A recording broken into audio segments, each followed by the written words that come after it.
Hi, everybody. This is Erica from In the Company of Cards. This is the Sunday Conversations edition, which may or may not air on a Sunday because I'm so excited to bring you my guest, who is just so kind and gracious to agree to be here with me. This is Dr. Lena Rodriguez. I know you all know who she is. Uh, she's from Taro Down Under. Also, she's known as the Queen of Snark. And I know that for me, I listen to her at night before I go to sleep, just because she makes me feel that as crazy as everything is, all will be right if we just do the right thing. But I love your work. I've watched you for a while, and it's a real get for me to get you here on this program. So thank you so much for coming. Oh, it's an absolute privilege. Thank you so much for asking me, Erica. Is it around lunchtime there for you? Yes, Okay. good calculation, but it is tomorrow. But it's to, I'm talking to you from the future, or I'm the past, you're the future. Very cool. So, you know, I've watched you for a while. I watch a lot of us, and it's a lovely group of people that I've gotten to know pretty well. I'm going to be having Violetta and I are going to be doing Oh, something. bless. She mentioned you the other day and your kindness to her. So yeah, so she and I, but it's a beautiful community of people. I think it's great. Um, Hmm. and so as part of this community, I know that I had my own sort of midnight of the soul uh, on the 5th. Is that what it was? The 6th? The election. Hmm. And I just wanted to ask you from your perspective, what happened? Because we all saw what we all saw, Hmm. and then it didn't happen.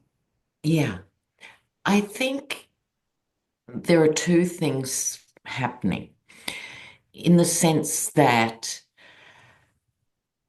if you dial it back and any of us 4 years ago, 2 years ago, or something would have gone, oh, it doesn't look good for Kamala. It would have stressed us out as individuals, as readers, and also our communities. And I think it's because sometimes with big things, the universe actually protects us Mhm. on some level because they just feel that us as earthlings, on some level, aren't quite ready to deal with this issue yet. And I think that's why sometimes huge things can turn up that we all seem to miss, because it's too impactful or we're not meant to see it yet. So I don't think that's ducking and weaving because I think we've all asked ourselves, how did we get it wrong? And I think we all bring our own bias to the table and see things. But I know when I read cards, for example, I'll get some cards that are negative and go, oh, hate that. Mhm. So it isn't even that. It's not as though we all sugarcoat Oh, everything. But I think it was a protection. It was a buffer. so I've heard some people say that it was a time warp, a timeline warp that we Mhm. went from one timeline to another. Does that make sense to you? Well, yeah. Mhm. And it possibly could be the case, because let's just talk about time for a minute, right? Okay.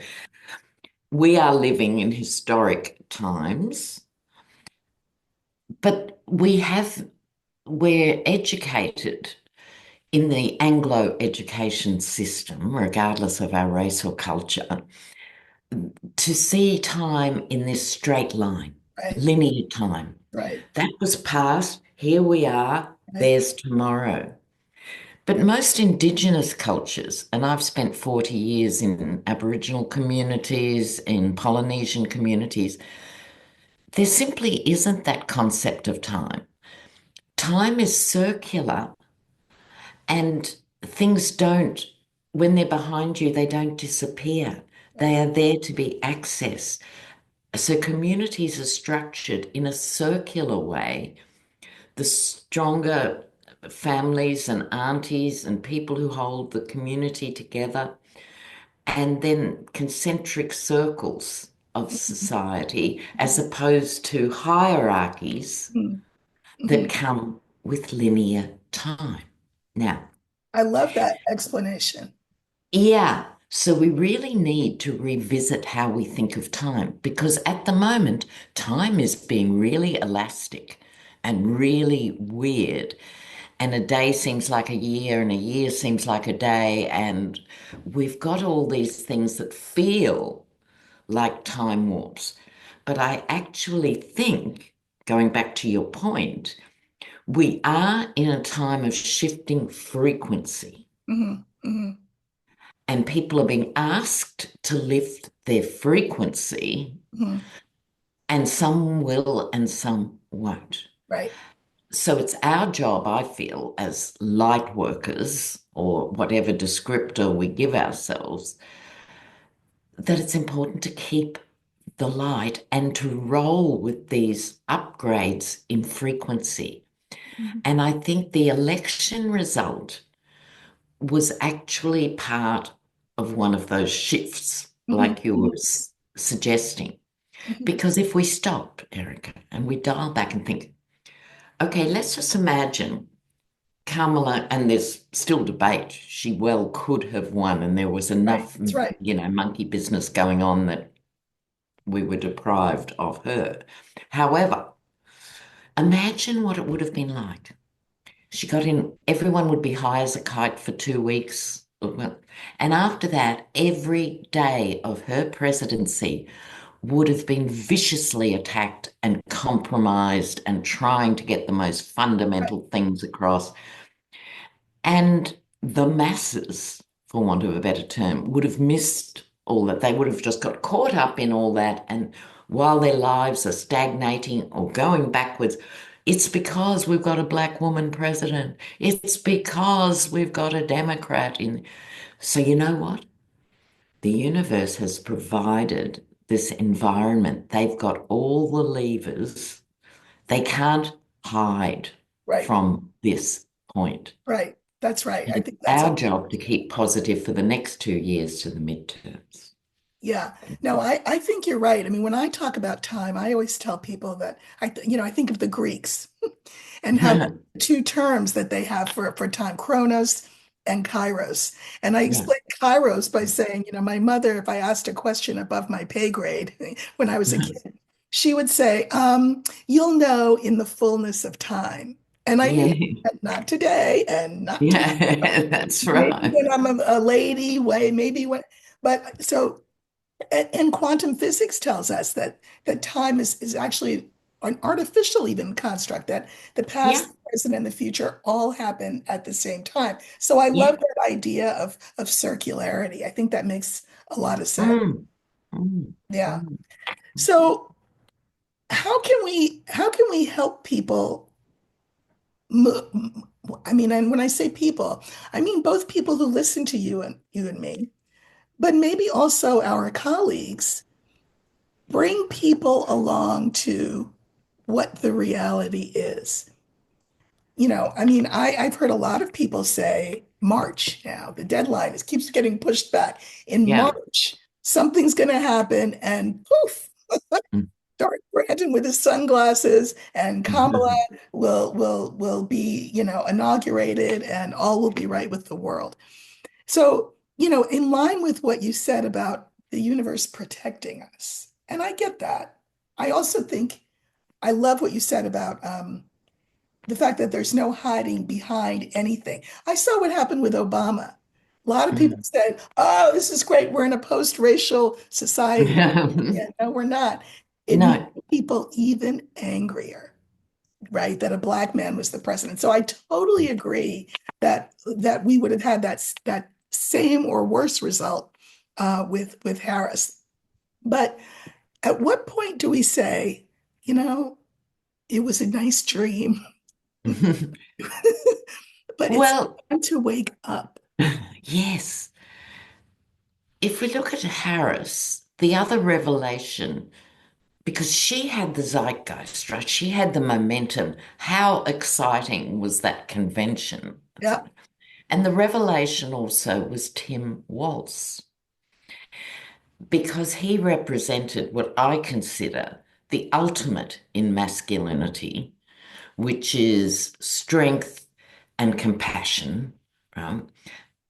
Biden was always compassionate and he did what he needed to do, but at the end of the day, um, he was a different vintage, if you like, different generation. And Tim Walz represented a challenge to the toxic masculinity right. that I think is one of the real problems the world is facing now, right? 100%. Now, back to your core question, how can we help people by remaining realistic without being Debbie Downers, Right, right? That right. is the challenge. Challenge. It's a particularly big challenge in the US because the US, it's a very young country, right? Anglo-Australia is a very young country, about the same length of time, right? Despite Aboriginal people being the longest continual living culture, Hmm. going back 60,000 years. That's, oh, the irony, right? Yeah, Right.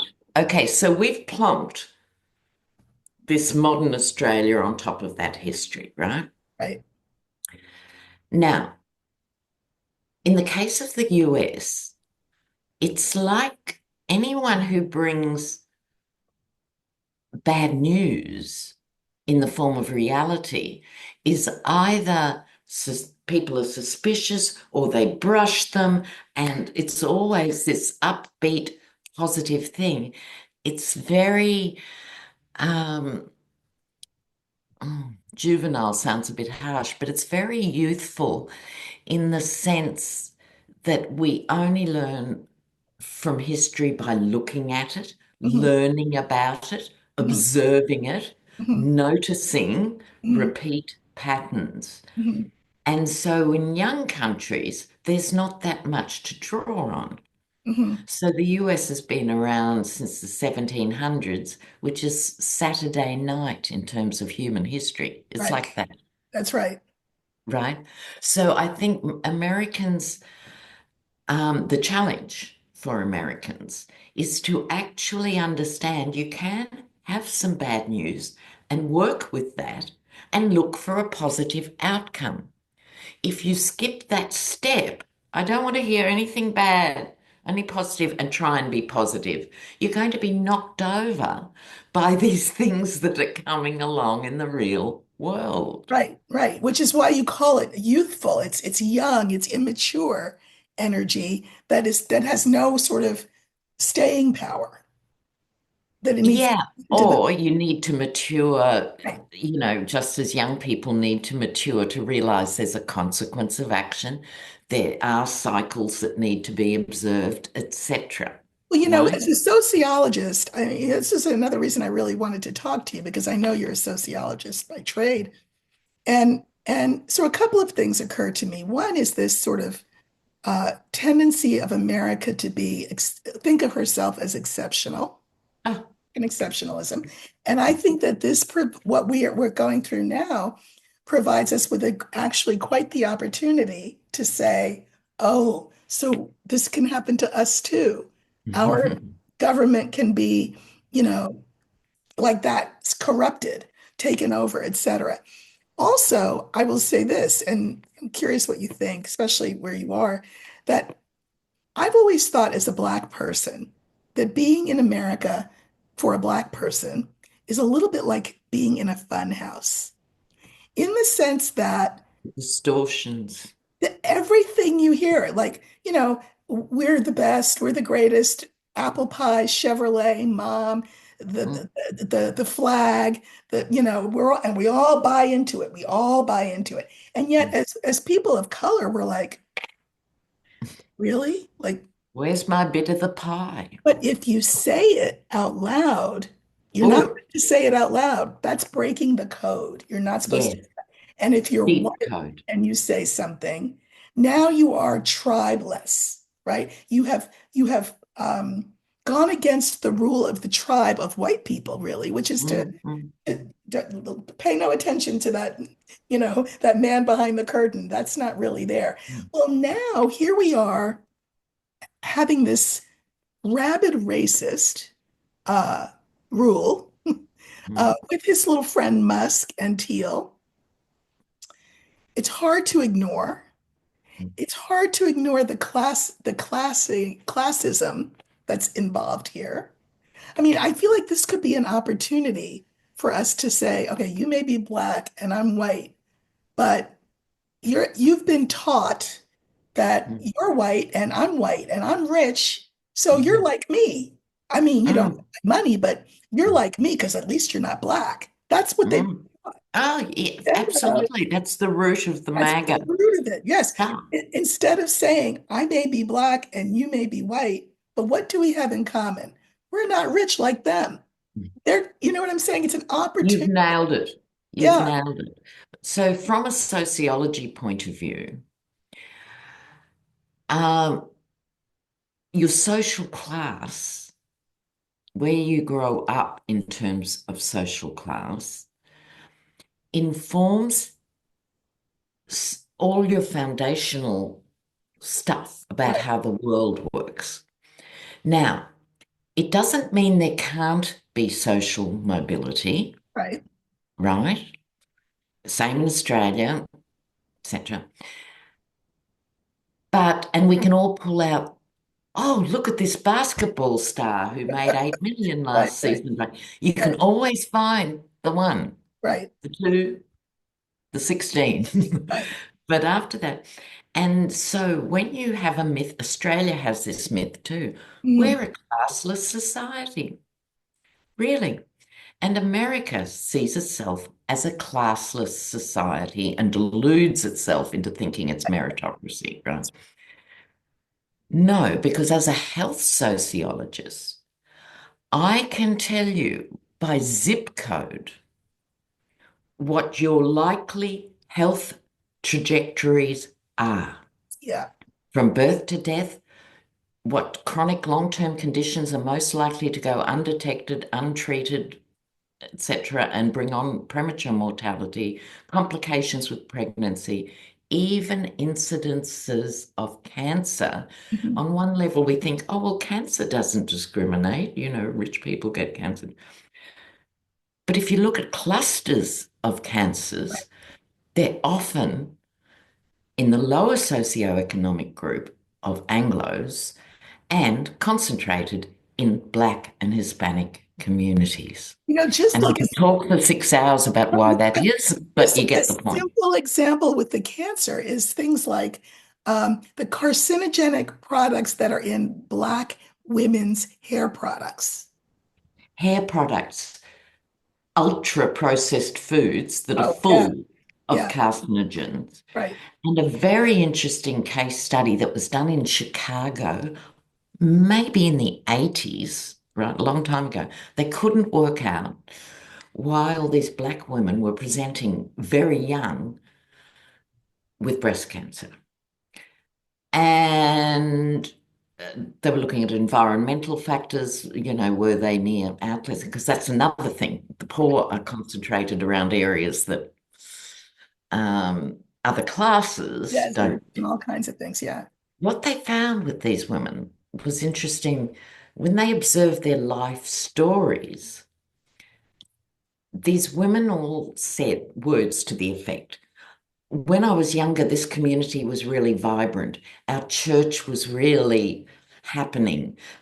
We all helped each other out.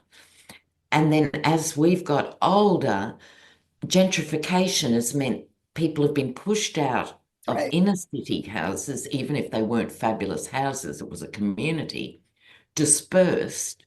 The fears come into play. Oh, I can't leave my house after dark. Oh, I can't do this. I have no transport. I can't get to that church meeting. I can't get to this place. Their cortisol levels Mm, all were off the scales. That's long-term subliminal stress yes. every waking moment. leading to this cluster. Right. So I'm using that example that it is actually the combination of race and Yeah, class, yeah, yeah, yeah. right? What can, I mean, one of the things I think that I've noticed in the magical community among light workers is actually kind of a reluctance to talk about this kind of thing, Mm, um, which is unfortunate, I think, because I think we have an opportunity. There are things that we already have in common. So the fact that there are, again, just like in the larger culture, right? There's certain things you talk about and there's certain things that you don't talk about. You have that toxic positivity, love and light, and don't look at anything that is hard to look at. mm, mm. What do you think the solution to that might be in among light workers? Well, I think we need to keep the communication going. So there's much more communication amongst readers than when I started Right. in 2017. Most people have most people's emails now and Mhm, mhm. thing. So there is room, I think, for transcending this. So, for example, I know Linda G has Prayer Tuesdays, I think it is. You'd have to look at her channel to see where it Mhm. is, but it's sort of open house in terms of it. I think we have to, part of what we're all experiencing now with this shocking political landscape is we need each other more than ever. And we have a responsibility as being part of the collective to have harder conversations, at least occasionally and together. Right. So by doing this, us two, it's easier than for you just on your channel or me just on my channel. Because if people hear things they don't want to hear, then I'll leave that person. I think we need more of these. We do. We need more of these. Mm. That's why I was so glad that you agreed to come on. Is there anything that you'd like my audience to know about your work or I think your work, that's the first thing. I know you're Well, with Hogarth. I watch you with Hogarth. That's a lot of fun because I mean, that's one of those, well, you're not that you necessarily talk about these kinds of issues, but it's an internationally flavored thing, you know. You're in yeah. Australia and he's in England, and then you've got um, Lady G in Yeah. somewhere, wherever she ends up being in the US. I think that kind of thing is terrific. Do you see more of those kinds of collaborations happening? Well, I really, really hope so. It's important. And I think it's by working together, I think we wear different hats, Yeah, right? yeah, So there's Lena Tarot down under hat, and there's, Lena, the person who right. comments on this, that, somewhere else, and etc. We need to have a more regular place that people can go for conversations without the cards necessarily, because we build up experience because we all get lots of comments from viewers all the time. So it gives us a window into how people are thinking and feeling. And not everyone's got the time individually, even those who are commenting, to follow through on their own comments and see who else has replied. So let's start. Let's have these conversations. I agree. I think that that's a good idea. That's part of what I was trying to do with my Sunday conversations. I thought, during the week, I tend to read predictively or comment on Yeah. politics, etc. But I thought on Sundays, let's everybody rest and let my listeners just be able to listen in on a conversation, Kick back. right, between and among people that they might find odd that they are together, that they might have, we might be able to bring things to the table that otherwise wouldn't be at the table. I had a YouTuber on a couple of weeks ago.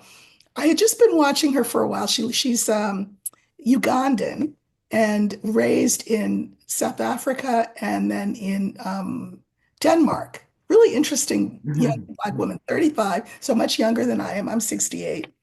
And she had these beautiful, calm videos as she travels Europe, and I had her on, and we talked about hair, and we talked about personal aegis and autonomy, and how to live in a world where what you do and think is not prescribed by anyone except you. Yeah, you know. yes, And it yes. was a beautiful conversation. And people were able to meet this young woman who's just living her life in the world in a really interesting way. Good And on I think her. that that's a lot of it too, even if we're not talking about the hard, heavy issues of the world. Mm. Sometimes just talking about normal, regular things and how we see them from different perspectives can be instructive to people, I think. You know, Absolutely. And I hope people do enjoy it, yeah, you know, because we need to, on a spiritual level, to keep the tribe expanding, to keep it I agree. healthy. I agree. One of the reasons that I started a channel was that, so I read Lenormand, of course, and at the time when I first started, there was one book, that was it, in English. There were resources in French, and I could read those, but I couldn't read the German ones. And so I kind of taught myself, and then started doing readings online and became known and recognized, and then got asked to write a book, etc. And one of the things that I think about these tools is that they are, what I love about Lenormand is it's not hard to use. And these tools are accessible to all of us. All of us have Yeah. a higher self. There's no reason why you have to necessarily cross somebody's palm with silver to tell you what your future will be. Yes, and I would encourage people to experiment. Yes. I was very lucky, Erica, when I was still in my 20s. A lot of us got obsessed with Wicca or Hmm. white witchcraft. I hate all that white black thing for obvious Yeah, reasons, yeah, but yeah. it was Yeah, called white that's right. witchcraft. Yeah. Now, did I happen? Found this woman who at the time I thought was ancient. She was probably our age, but I was 25 or something, right? Yeah. Ancient source of Right, wisdom. Yeah. right. But what she did, she was a seventh generation Wicca. So she was very secure. This is where everyone was, discovering Wicca in books and things. And here I found this seventh generation Wiccan woman. And she took three or four of us at a time only for a couple of years of apprenticeship. And what she did was really good. We would all be shown a couple of basic things, very basic things about astrology. And she would work out really early, and it was sort of obvious. Those who are drawn to astrology, it's a lifelong study, and those who weren't, and I was in that category. But she encouraged me and the others who weren't to really just get our heads around fundamental astrological concepts. Right. She gave us tarot cards. She got us to use pendulums. She got us dowsing. Hmm. She got us scrying into bowls of water. Hmm. She got us just zoning out what did we hear, etc. So I would encourage other people to do that. And I think one of the mistakes people make is to overinvest financially, I right? agree. I'm going to try pendulum. So I'll just buy this $60 pendulum and see how it goes. Right. Now, the pendulum I use to this day, it's an old ring of my mother's. My mother used the pendulum for everything. And I thought everyone's mother did till I was about 14. Mhm. I didn't Mhm. know. It wasn't her wedding ring or anything. It wasn't an expensive, deep family heirloom or Right. But anything. it was a ring that weighted down the, It was just a ring of the right weight. And right. I put it on a yellow ribbon to this day, and I'm too superstitious to change it. Mhm. And people have offered to me over the years, oh, that pendulum, Lena, look, let me buy you a pendulum. Right. No, this is my pendulum, right? Well, So I the point agree. I'm making is, I agree with you that you don't have to spend masses of money, but I also think no, this is maybe a very American phenomenon. mm, We say we like things quick, fast, and in a hurry.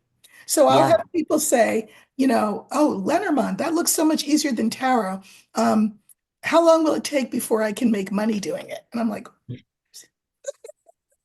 not the right attitude. attitude. And Malcolm Gladwell says you need 10,000 hours of practice at something to become an expert at that. Nobody wants to hear Whatever it is, whatever guitar, it is, tarot, doesn't anything. matter. And that if you should come to whatever you come to, whatever tool, because I use dowsing rods, I use the pendulum as well. I read tarot, I have Lenormand. Whatever you come to, you should come to it with passion. Like I'm interested in this because if you're interested in this and you work at it, everything flows from that. It reminds me when I was at Harvard. I had my first set of exams. And so all the other students, we got them back, and the other students were, what did you get? What did you get? What did you get? And I thought that was so weird. So somebody asked me, what did you get? I said, let me ask you, are you happy with what you got?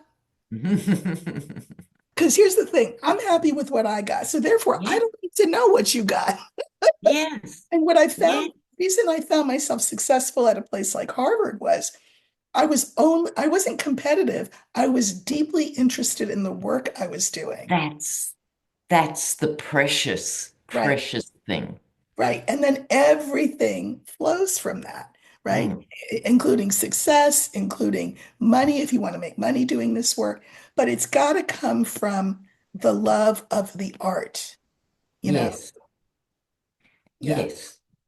So do But you if you're feel, not sure what that is, no, I would encourage people to give it a go and exactly. not cast it aside after 2 hours. Really give it a Keep go at for it. a week Right. or two or something. Is it speaking to you? Am I interested?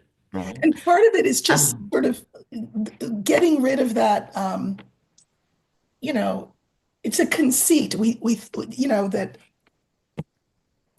I think people have a hard time believing. Do you know what I mean? mhm, Like it's not working for me because I don't see it. I don't see it. I write in my book that I was trying to study Lenormand and I, had the whole grand tableau spread out. And I felt weird because my husband had just died. So this has been about 14 years that I've been in this work. And I felt guilty using the whole bed to lay out mhm, cards. So I have the cards, and the thing is swimming in front of me. I had mm, memorized all the meanings, I'd memorized the numbers, all of that. And I heard a voice, and I can't hear in my right ear since I was an mm. infant, completely deaf. I heard a Interesting. voice in my right Interesting. ear, and the voice was my husband's, but he was dead. And the voice said, Erica, it's not childbirth. I thought, wait, what? First of all, that's my deaf ear. Second of all, that's my dead husband. Third of Yeah. all, what does he know about childbirth? Then I Yeah. thought, okay, wait, he said it's not childbirth. So what does that mean? Yeah. What is childbirth? Well, in my experience, it's hard work. It Mm, can be painful mm. and it's exhausting. I did that part already, though. I had learned all the spreads and then all of that. But he said it's not childbirth. So what does that mean? What is the opposite of Yeah. bearing down? The opposite of bearing down, letting go. And as soon as Yeah. I let go, boom, Lenormand became Mm. for me clear as a bell. So Yep. it's about, like you said, trying different instruments. and Yes. seeing what calls to you. I already read tarot when I found Lenormand, and when I realized that it was a word language, and I'm not that visual a person particularly, but this is a word language. I was like, oh, that's my thing. I taught Mm. English for 30 years. I love to read. Mm. You know, this to me is perfect. So it's all about finding, what grabs you and then doing the deep dive and believing Yeah. that it's possible. You know? Yes. And to not have an agenda. Yep, So it's the opposite of something. How long is it going to take me till I can make yep, nope. um, there are always going to be people who either are charlatans in any field of Right, any field. anything and they're pretending to have a skill. There are others who have the genuine skill but aren't sure how to drive it. And so it is finding that balance without having an end game in mind, because that's when the magic happens. If Exactly. you're trying to steer it too hard, we miss a lot of things, which brings me to a broader principle in life, because we are the same age. I'm a year older than Same age. you. That people look, this is my experience, and I've done thousands of readings for Mhm, people. mhm, So what I have noticed in this is that as we grow older, because when you're young, you tend to be more open, you take risks, um, you go out with someone because they have a nice ass, mhm, it's a mhm. different Right. Different way criteria. of testing the world, Yeah. right? And as we go along, we build up scar tissue. So we're not as good at hearing things in whatever form, seeing, hearing, dreaming about, just the thought turning up in your brain. We want to steer things, particularly older women Mhm, who are used to paddling their own canoe, mhm, who really love being able to shut that door. They're happy in their own space. mhm, But the problem is we think a gift from the universe should look a particular way. That's a mistake. So the opportunity might be knocking on your door, right? But you don't think it's recognize it. that you don't recognize it. Yep. So I would ask people to think about the Fool card in tarot and taking that leap of faith and try and get past the scar tissue, right? Which could be in the form of someone saying, "Oh, I've always wanted to travel, but Yeah. or whatever the issue Mhm, is, mhm. to let go, which is what you were saying, to let go of what you think it'll look like." That's right. That's right. When my husband passed, it was unexpected. And about a week before he passed, we were sitting talking, and he was wearing socks that I had knitted for him. So he said, "Oh, Erica, I love these socks. When I die, bury me in these socks." I said, "Well, first of all, nobody's going to die. A. B, I can't bury those socks because you love them so much. Look, you wore a hole in it." And we started laughing. And then I don't know, Lena, what came over me. I looked at him and I said, "Listen, whoever goes first has to let the other one know if there's really something, after." Yeah, yeah, Thought he would laugh or roll his eyes. He didn't. yeah. He was across the room from me and he just put his finger out. And I thought, The pinky promise. yes. So I went over, we pinky swore, that was it. All right. A week later, he died. I go from the hospital to the knitting store. And I went and I found the softest, prettiest, dark gray charcoal wool that I could find. And then I went to my mother-in-law's house where everybody was gathering and I started to knit. So everybody's coming into the house and, they're giving me their condolences and they're saying, "Oh, dear, what are you knitting?" And I said, "Socks." And they said, "Oh, for whom?" And I said, "My husband." And I could see out of the corner of my eye, they're looking Yeah. at each other like, does she know that he's dead? Mm. I never knitted so fast in all my life. But I got Yep. the socks knitted so that he could have them, in the car. Perfect. I thought that was it. I thought that was it. A week later, I went to a yoga class and there was a medium who ran the class. I didn't know this. And she said to me, "Can I speak to you after class?" So I said, "Yeah, okay." She goes, "Did your husband pass?" I said, "Yeah." She goes, "Well, he was in the back of the room the whole time holding up a glass of wine." I said, "What?" And then she described it.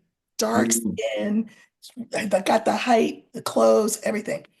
I said, "Oh, but I mean, this is just weird to me." And I said, "Well, what kind of wine was it?" And she said, "Red." And I said, "No, white." She said, "White." And I said, "Oh yeah, no, that he liked red, so that wasn't him." I left, and I was kind of annoyed, like this is so weird. Went to the grocery store. Right next to the grocery store was the liquor store. Lived in a small town.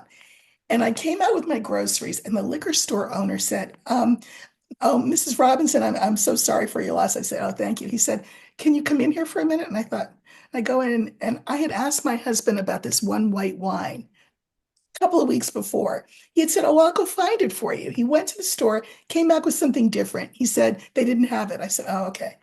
The liquor store guy said, "Look, he paid for a case of this for you, and it's white wine. That's why he was holding up white wine in the back of the room." And that's when I said, "Okay, all right, okay, Yep. I surrender. I surrender." And things like, somebody dies and you got to find the deed to the house. And I thought, the deed to the house, I mean, what? And I said, "You have to help me find this thing." And all of a sudden, I was like a zombie. I walked over upstairs into a room, pulled a certain drawer out, dug in in the drawer under, and pulled out the deed. So Isn't it it was fabulous when you amazing. Exactly. So you talk about scar tissue, and that's 100% true. But what happens a lot of times when you suffer grief that way, yes, everything else gets suspended and yes, you're receptive, yes, yes, right? yes. So for me, it was the greatest gift. I mean, he has been with me all these years. Just if I ever need him, I know he's there, you know? Yes, and it's such a comfort. Yes, yes. And you do feel you have the the pathway then to connect with them. Do you still talk to him? I do. I mean, he knows. I don't have to as much. Kind of like the cards. Like I don't actually consult my cards very much. I just Well, think, that's another issue we should is talk it about for a minute. really? Is I tell my tarot students, I tell my clients who talk about tarot, because often people have tarot cards, regardless of what they've learnt or not learnt to do with them, right? And it's like it's the hardest thing in the world is to read for yourself. Mhm. And most readers I know, in fact, I'd probably say all, someone get in touch with me if it's not true for them. It's almost impossible to read for yourself. You know what the trick is? Yeah. You have to take your ego, and that doesn't mean cock-a-doodle-doo, look at me. Your ego that thinks you know everything. And I say, put it in the back seat with a juice box and an iPad, and let spirit be your companion. You don't need your ego in this work. Yeah. And ego is the issue because Mhm. it's like you almost argue with the cards. You pull this out and go, oh, it couldn't possibly be the Three of Swords. I'll just pull another Exactly. 17 cards. We get trapped in the ego is exactly my point. Yeah. I think it's fine if you're pulling a card a day or something for yourself. You just want something to set you off. That'll sort of work. But if you've got a gnarly issue, it's very hard to read for yourself. So for people who are learning, Mhm. take the weight off your brain and concentrate your skills on others. And then over time, you learn to park the ego. But I would still To this day, I use my pendulum more for personal Me things too. than I Me do my too. car. Me too. But guess what? I pulled cards for this conversation Oh, wow. right before you came on. I don't know if you're familiar with Lenormand, but the cards that I just pulled five cards. I said, how will this go? I got the key, the child, the heart in the middle, the sun, and the fish. Oh, And my word. those are beautiful cards. To me, Yeah, the key and the sun, I always say they're fraternal twins because they're equally good. And child, this is something new. It's something exciting. yeah, Like, yeah. my viewers are going to be like, oh, Dr. Lynn. Oh, bless. And fish, fish is emotion. I love that. You know, Mm. I love the connection. I love being able to talk about these things. Um, and I think people will enjoy listening in. I really do. I really hope so, because it's been a treat. Well, thank you so much And for we do coming. have to do it again. I would love to do it again. I would love to. That would be fantastic. Yeah, Thank you so much. my pleasure. So I'll I call this Sunday Conversations, but I hit 25,000. Now I think at 25,200 subscribers in 6 months. It's crazy. That's So, thrilling, isn't it? yeah, it's thrilling. So what I'm going to do, I did it at Halloween and I did it at New Year's Eve. I just do free readings for an hour. I'm going to do them twice, once in the morning, once in the afternoon, late afternoon, so that I can accommodate all the time zones and things. Um, so this was going to be a Sunday conversation, but I think what I'll do is have this be a Thursday conversation. There we Everybody go. will get the free readings on Friday, and then we'll all take the weekend off. I think that would be great. So it'll be up tomorrow, and I know it's going to be a big surprise, a happy surprise for all my subscribers. So thank you so much, Dr. Lena, for agreeing to come on. Thank you, Erica. We'll do it again. Absolutely, I would love to. All right, everybody, I will see you soon. Take care.